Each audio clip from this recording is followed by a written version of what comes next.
À l'aéroport international d'Abidjan, le vol ET934 en provenance d'Addis Abeba vient d'atterrir. Les agents en charge du contrôle sanitaire sont sur le qui-vive. Plusieurs passagers venant de Chine ont emprunté ce vol. S'il y a un passager qui est en état d'hyperthermie, qui fait une fièvre supérieure ou égale à 38, là, vous allez voir ici, l'alarme va se déclencher. Chaque passager doit se désinfecter les mains à l'atterrissage. En cas de doute, les agents peuvent aussi contrôler la température à l'aide de ce pistolet thermique. Des procédures rassurantes pour les passagers. Ils ont mis en place le gel désinfectant et tout le reste. C'est plutôt bien organisé. Le risque de propagation du virus alimente la psychose. Ils étaient beaucoup inquiets. Donc quand je voyais les gens qui venaient de Chine, tout le monde portait des masques. Donc je m'éloignais un peu et je n'ai pas voulu rentrer dans les faux.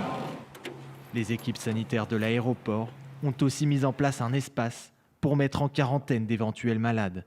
Et c'est ici qu'on vient conditionner le cas suspect.